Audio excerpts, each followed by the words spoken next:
My name is Joanne Miles. I'm 28 years old now, 3 years ago, on my 25th birthday. My mother looked straight at me and said the sentence that explained my entire childhood. From that moment, I understood every forgotten birthday, every family photo without me, and every night, I wondered why I never truly belonged. Then she pushed a legal document across the table and asked me to sign away my place in the family. What she didn't know was that I had learned the truth months earlier, and my birth family was sitting 3 tables away, listening to every word. Welcome back to Her Dignity Stories, where quiet family wounds finally get the truth they deserve. Before I tell you what happened at that dinner table, tell me what the weather is like where you are today. And where are you listening from? I'm always curious to see how far these hidden family truths travel. If you enjoy stories like this, please subscribe to the channel. Back then, I was 25 years old and working as a legal inheritance specialist in Asheville, North Carolina. Most days, I helped families settle trusts, wills, and estate disputes.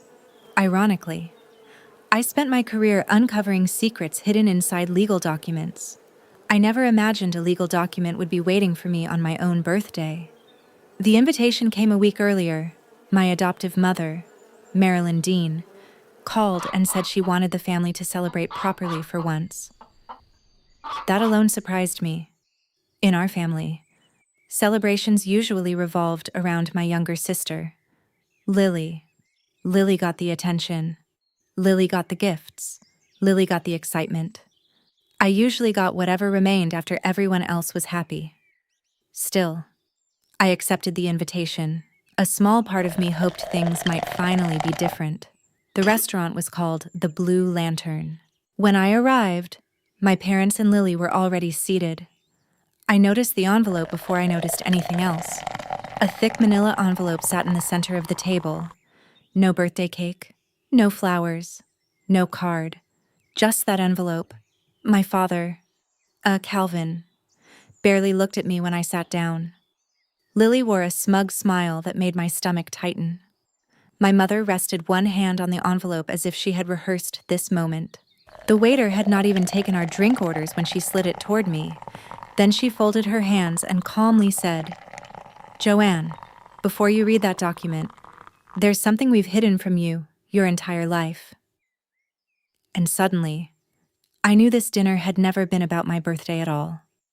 As my mother sat across from me with that envelope resting beneath her hand, I suddenly remembered something I hadn't thought about in years. My 8th birthday. Lily had turned 10 the month before. Her party filled our backyard. There were balloons tied to the fence, a magician, a rented bounce house, and enough cake for 30 children. I still remember my father carrying presents inside while Lily laughed with her friends. 2 weeks later, on my birthday, my mother stopped at a grocery store on the way home from work and bought a small cake from the clearance shelf. 1 candle, no guests, no photos. At the time, I told myself it didn't matter. Children become experts at protecting themselves from disappointment. The problem is that eventually, disappointment starts feeling normal. And that was exactly what happened to me. Growing up in the Dean household felt like living inside a story where someone had accidentally given me the wrong role. I wasn't abused. I wasn't neglected in any way outsiders could see. I simply existed at the edge of everything. Close enough to watch, never close enough to belong. My father liked introducing me as our practical child. People always smiled when he said it. I hated that phrase, because practical children didn't get help. Practical children didn't get rescued. Practical children learned not to ask. If Lily forgot her lunch, my mother drove across town.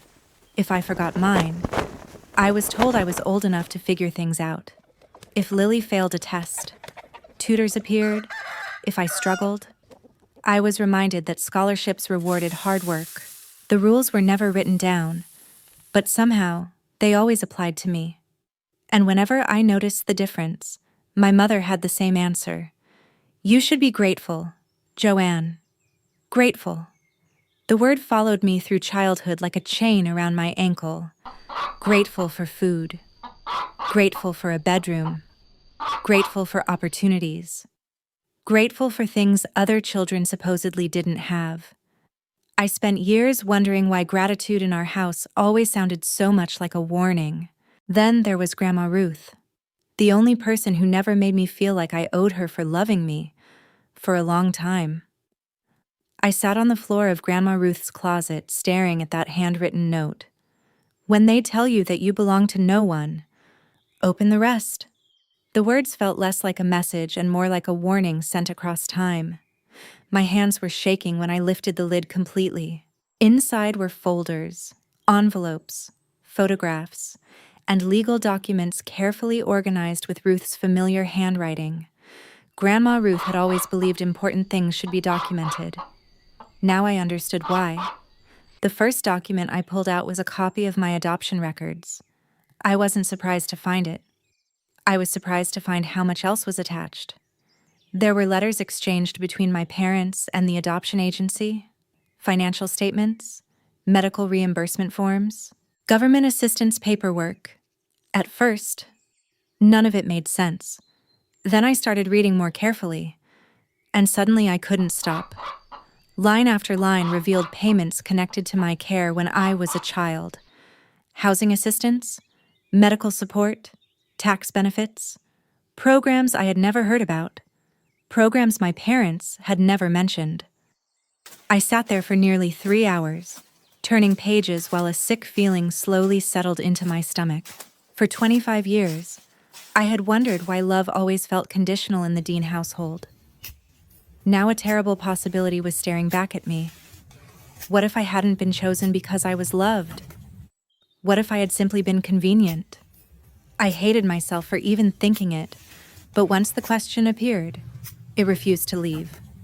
The next envelope contained a letter from Ruth herself. The paper was yellowed at the edges. Her handwriting was unmistakable.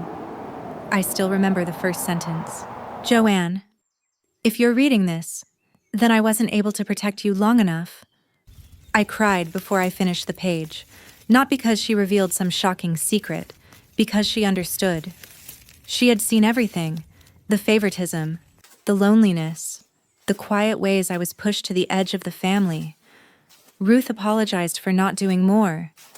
Then she revealed something that changed everything. Years earlier, she had created an irrevocable trust in my name. Not because she thought I was incapable, not because she believed I needed rescuing, but because she believed one day someone would try to take from me what was rightfully mine. And she already knew exactly who those people would be. For the first time, I stopped reading as a granddaughter. I started reading as a legal professional. The next morning, I opened my laptop and began investigating. I requested archived records, contacted state offices, reviewed adoption filings, tracked old addresses. The deeper I looked, the stranger the story became. Eventually, I hired a professional genealogy service. Then I submitted a DNA test. Weeks passed. Then one Thursday afternoon, the results arrived. I opened the report expecting answers. Instead, I found names. Evelyn Miles, Greenville, South Carolina. Daniel Miles, Greenville, South Carolina. My heart started pounding. Daniel wasn't listed as a parent. He was listed as a sibling. My sibling. I stared at the screen for nearly 10 minutes before finding the courage to call. A man answered on the third ring. His voice sounded nervous, hopeful, like someone standing in front of a door they had waited years to open. When I finally introduced myself, there was silence. Then I heard him take a shaky breath, and the next words changed everything I thought I knew about my past. Joanne, he said quietly, we never abandoned you. We've been looking for you since you were a baby. For several seconds after Daniel spoke, I couldn't respond. We never abandoned you. We've been looking for you since you were a baby. Those words shattered a story I had carried my entire life. I had always assumed my biological family gave me away and moved on. Now a stranger sharing my last name was telling me the exact opposite. Part of me wanted to believe him immediately. Another part had spent 25 years protecting itself from disappointment. So I did what Grandma Ruth had taught me to do. I asked questions: dates, names, addresses, court records, hospital information. Daniel answered every one without hesitation. He knew details nobody should have known unless they were telling the truth. The hospital where I was born, the name written on my original birth bracelet, the neighborhood where my biological family once lived, even the church where my mother still lit a candle for me every birthday. By the end of the call, I wasn't convinced of everything, but I was convinced of one thing: Daniel genuinely believed what he was saying. 3 weeks later, I drove to Greenville, South Carolina. We met at a small cafe just outside downtown. The moment I walked in, I knew who they were. Not because I recognized them, because they looked just as nervous as I felt. A woman stood up immediately. Her eyes filled with tears before I reached the table. "Joanne," she whispered. No one had ever said my name quite like that. Beside her sat Daniel and my Aunt Marcia. Nobody rushed me. Nobody demanded forgiveness. Nobody asked me to call them family. They simply answered my questions. The hardest answers came from Evelyn. She explained how financial hardship and a complicated adoption arrangement had separated us. They expected updates, contact, a chance to remain connected. Instead, communication disappeared, addresses changed, phone calls stopped. Years became decades. Then Evelyn opened a small wooden box. Inside was a faded hospital bracelet, a newborn photograph, and dozens of birthday cards. One for every year I had been gone. My throat tightened. She had written to me every birthday, even when she had nowhere to send them. That was the moment something shifted inside me. Not trust, not certainty, possibility. Over the next few months, we spoke often, slowly, carefully, like people rebuilding a bridge that had been broken for years. Then I told them about the strange birthday dinner my parents had planned, the legal documents, the envelope, Grandma Ruth's warning. The room became quiet. Finally, Daniel leaned forward. "What if we come?" he asked. I stared at him. "You don't even know them." "No," he replied, "but you shouldn't have to face them alone." A week later, we made a plan. I would sit at table 11. They would sit 3 tables away, close enough to see everything, far enough not to interfere. At the time, none of us knew that dinner would expose a secret buried for 25 years. By the time my 25th birthday arrived, I already knew 2 things.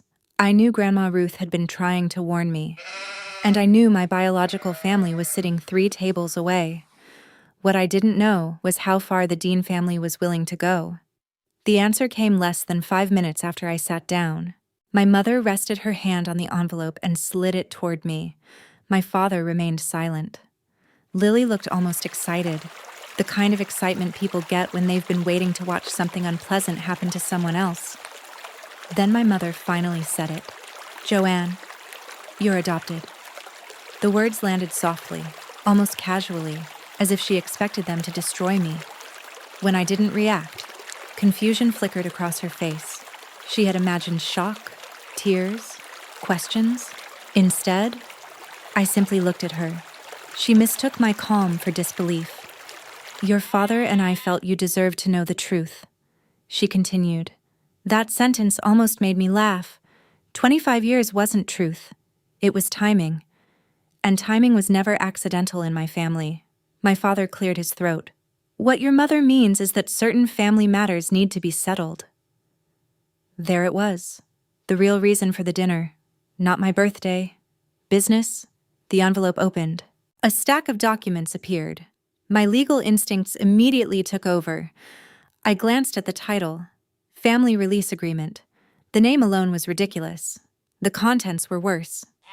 The document stated that I voluntarily waived any future claim connected to Ruth's estate, trusts, property interests, or related family assets. It also attempted to prevent future legal challenges. The language was aggressive. sloppy in places, and clearly designed to intimidate someone unfamiliar with inheritance law. Unfortunately for them, inheritance law happened to be my profession. My mother pointed to the signature line. "We think this is best for everyone." Everyone. Interesting choice of words. Everyone meaning Lily? I asked. The smile disappeared from her face. Lily answered before either parent could. "Let's not pretend Grandma Ruth intended everything for you." There it was. The jealousy, the resentment, the reason she had looked so pleased all evening. My father leaned forward. "You aren't biologically related to this family. Joanne, surely you understand why certain assets should remain with actual family." Actual family. The phrase hit harder than I expected. Not because it hurt, because it confirmed everything. Every forgotten birthday, every missing photograph, every reminder to be grateful. For them, I had never truly belonged. Then my mother delivered the line she clearly believed would force me to sign. "We raised you. The least you can do is show some gratitude." For a moment, nobody spoke. The restaurant noise faded into the background. 3 tables away, my biological family sat silently watching, waiting, trusting me to handle this myself. I slowly closed the folder. Then I looked directly at my mother. "That's the problem," I said. All 3 of them stared at me. "What problem?" Lily asked. I folded my hands on the table. "The fact that you think this is the first time I've seen any of this." My father's expression changed instantly. My mother's eyes narrowed. And for the first time all evening, Lily stopped smiling, because they suddenly realized something had gone terribly wrong.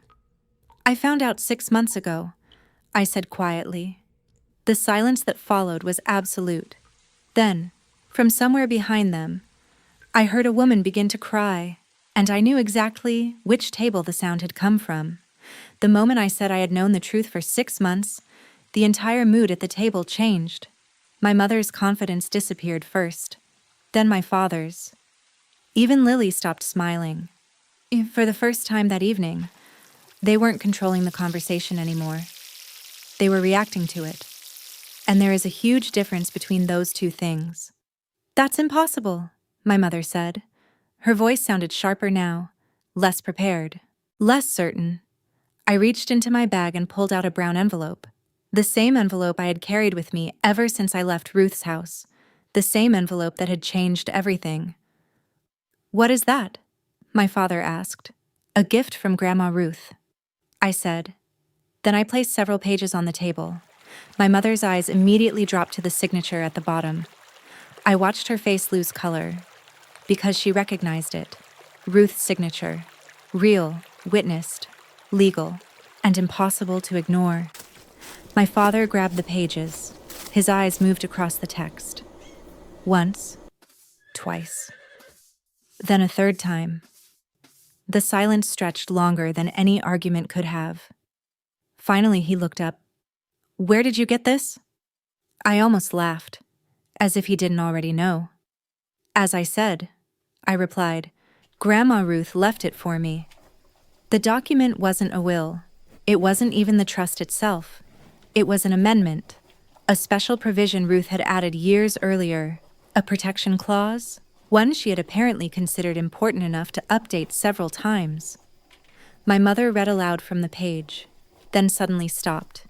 She had reached the part that mattered, the part that explained why Ruth had never trusted them completely.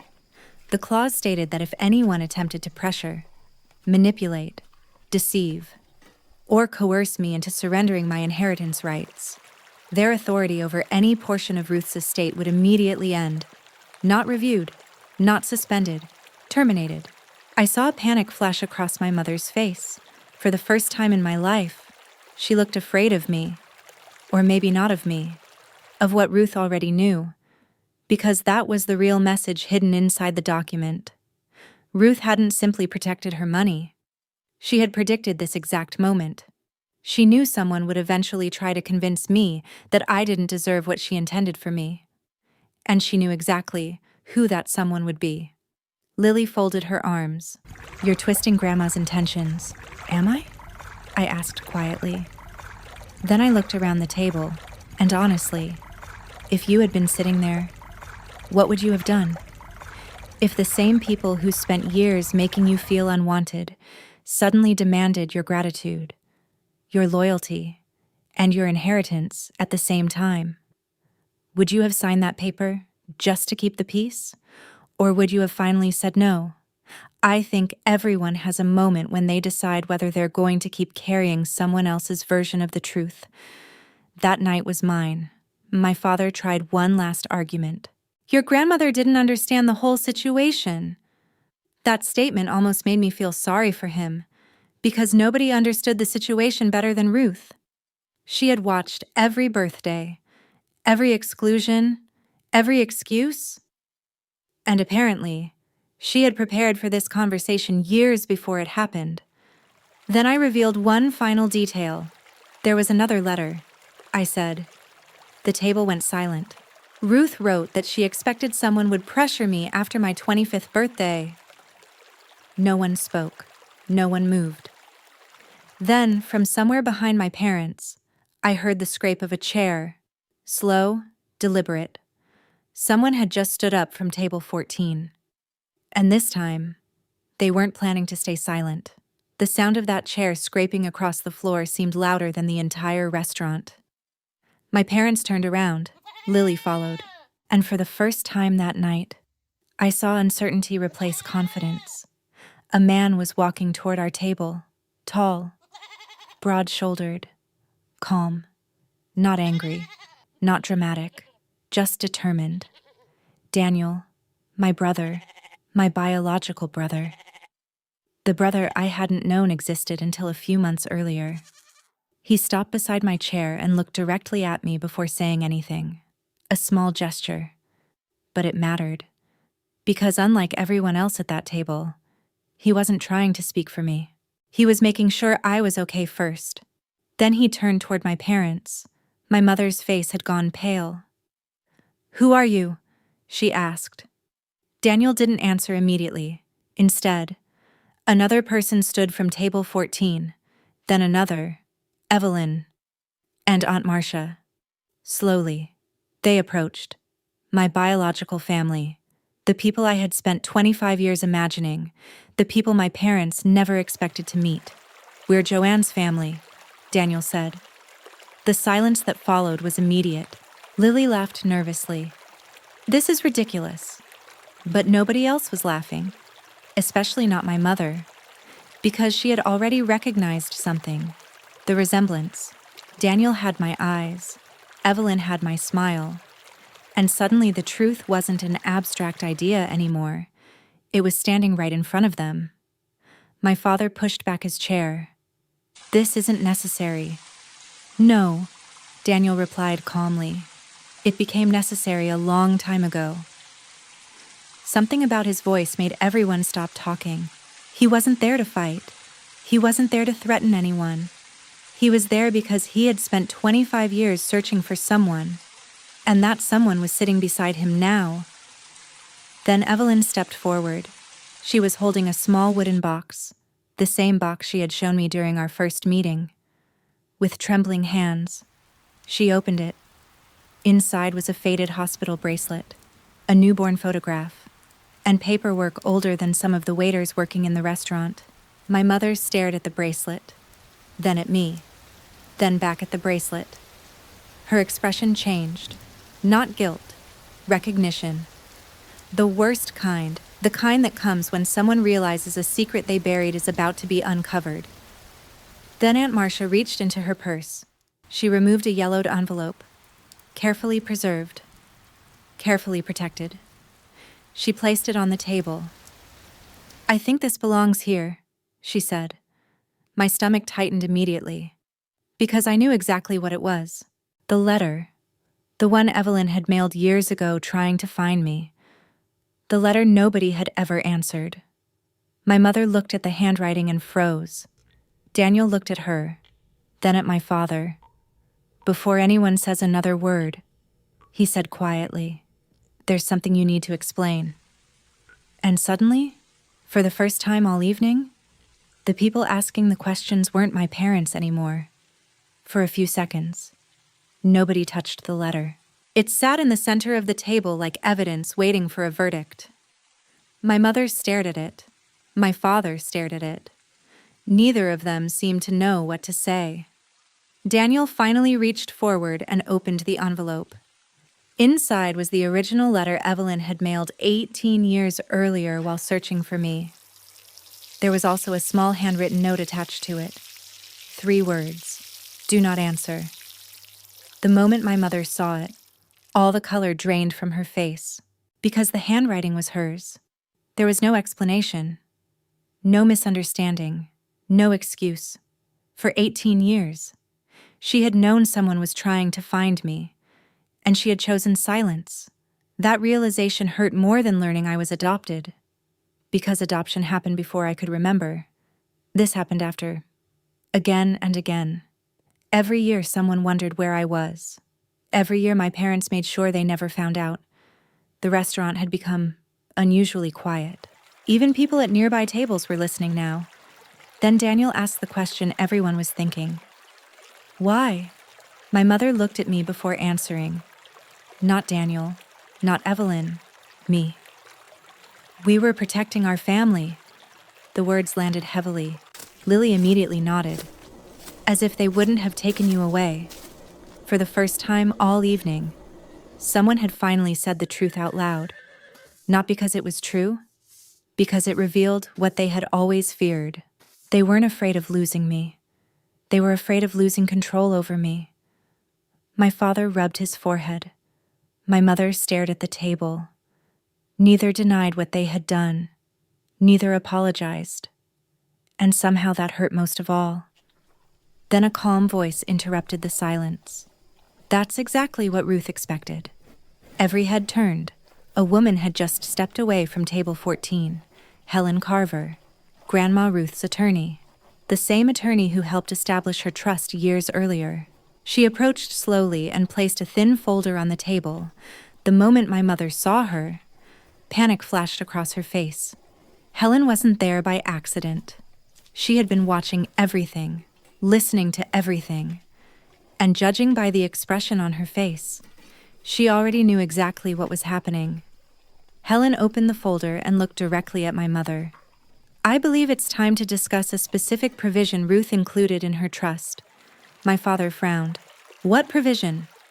Helen's expression never changed. She glanced at me first, then back at them. Clause 7.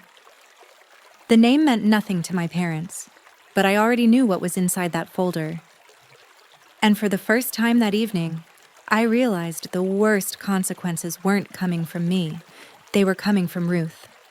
The moment Helen Carver said Clause 7, my parents exchanged a look that immediately caught my attention. They didn't know what it meant, but they knew enough about Ruth to be worried. Helen opened the folder and carefully removed several documents. The restaurant had long stopped feeling like a birthday dinner. Now it felt like a hearing, a final accounting, the kind Ruth would have appreciated.